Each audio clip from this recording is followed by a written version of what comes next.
This is the show that gives you a daily dose of happy, uplifting, feel-good stories from around the world. Welcome to another episode of Wonderlous News. I'm Hoyt Christopher. Let's get right to it.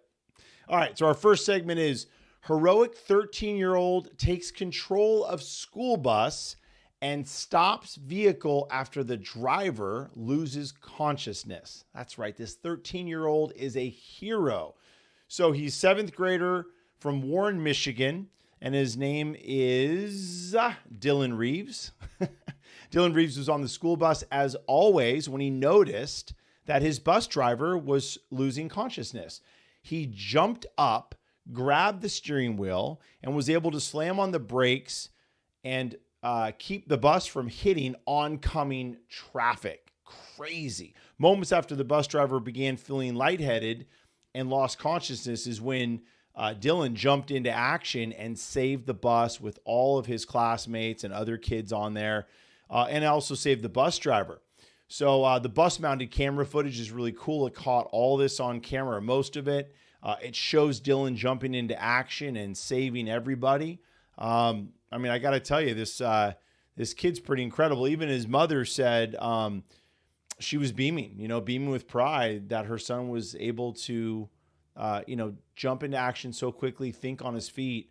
He even, he just seems like an adult. Just let's be honest. He's a seventh grader and he seems like he's an adult. At 13, he was steering a bus away from oncoming traffic. Nothing else to say. Congratulations, Dylan, and I'm glad everyone's safe. Great story here on the program. All right, so next segment. Man climbs highest peaks of England, Scotland, and Wales carrying a refrigerator, on his back the whole time to raise mental health awareness. This is one of those stories that you just have to cover here on Wonderless News. So this gentleman, his name is Michael Copeland. He decided that he wanted to create more awareness for mental health. And these highest mountains, it's a three-peaker, so it's in England, Scotland, and Wales. And he did this to raise money for this charity. He's 38 years old. He was a former soldier, so, the guy knows how to, he can hike, he can run, he can walk, he can push things up a hill. But needless to say, he still handled it. He said, and I'm going to quote you what he said. So he goes, "The fridge represents the burden that mental health can have on all of us." He says, "I'm a massive overthinker and always think I'm not good enough." I think we can all relate to that at times. "I always want to be doing more," he said. "I was running with the fridge on my back. It was banging against my back and it was very uncomfortable, but I couldn't not finish," he said. He said, "You know what? I felt like Forrest Gump." Well, you run, Michael, and get you some chocolate at the end of that run, because you know what? He's right. Mental health is something that is very prevalent all across the world and in America. And it's just one of those things that you don't always see, right? You don't see it on the outside as often. There's a lot of suffering that happens on the inside. So great to have this gentleman raising awareness and raising money for a great, great cause. All right. Next up, we have our Wonderless Moment of the Day, brought to you by Rise by Shaman Angelina. She has an amazing store on Etsy with handmade jewelry, necklaces, bracelets, earrings. Check out her stuff. But without further ado, here's our moment of the day. Take a moment to relax. It's about 10 to 15 seconds with a video and some music.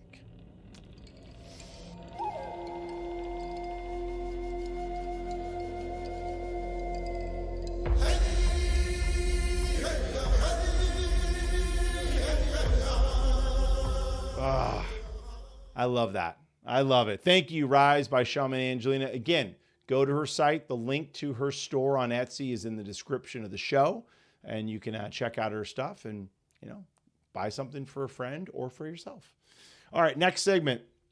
Pet parrots, I should say, learn to video call each other, finding joy in technology-assisted socializing. Yeah, This study, scientists from MIT and the University of Glasgow decided they were going to teach parrots how to initiate video calls, and they were going to record all the interactions.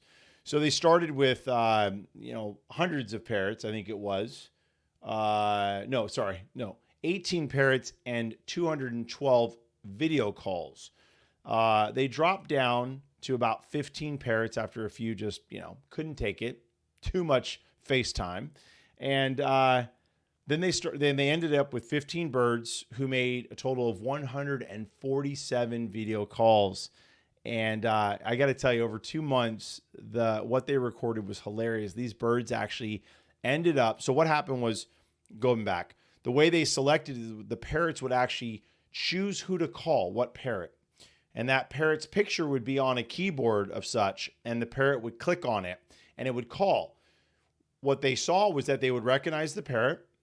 They would get excited and have different sort of, interactions.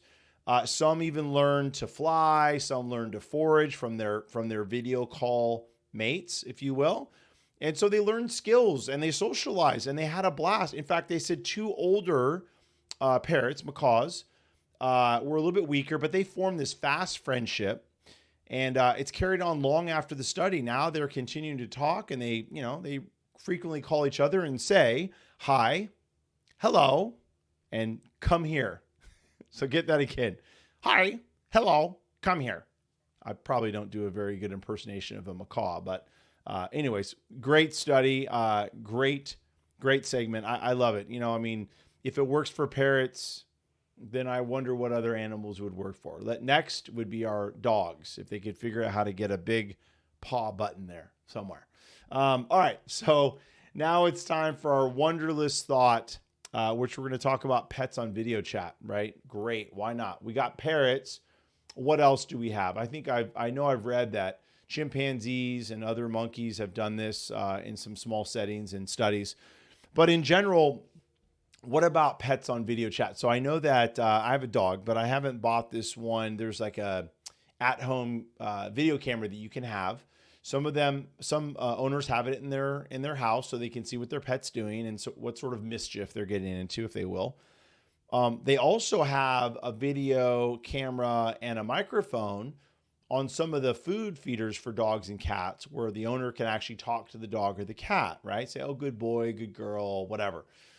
But what about the opposite, meaning your dog could figure out how to call you, right? What if your dog or your cat, there was a button with a picture of you and they were able to push that button and call you? So you're at work or you're out with friends and all of a sudden you get this call, and I'm just laughing thinking about, what comes up on the screen, right? If I'm receiving a call from my dog, Buster, it's going to be his face, and he's looking at me like this. And then when I click on, he's there or he's not. I don't know. Pets on video chat, video calls. I think we're probably going to see more and more of this, but it would be fun to have the reverse. Like, could your dog call you and say, hey man, you left me only 1 treat. I want 2. That actually brings up one more thing on this. So I saw a really funny, I think it was an Instagram post or something. It had a bulldog, Old English bulldog. And it had him on this camera, looked like a video call. And it said, I'm calling mom to talk to her about not being so cheap on these, I think she said, damn treats. Just so you know the math. 1 treat broken up into 2 pieces does not equal 2 treats. See, that's the kind of stuff we can expect from video calls from our pets, right? I don't know, maybe not.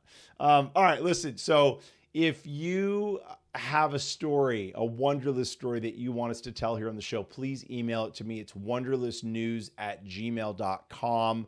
I'll read it, talk about it, show pictures, whatever you got, send it to me. Also, if you like the show, if you're watching it on YouTube or you're listening and watching on one of our multiple podcast platforms, Spotify, Apple, Google, Pandora, YouTube podcasts now as well, please, go ahead and follow, like, subscribe, do all those things. Keep us in the loop of what you like and what you'd like to see more of. In the meantime, thanks again for watching and listening. I'm Hoyt Christopher, and we'll see you tomorrow.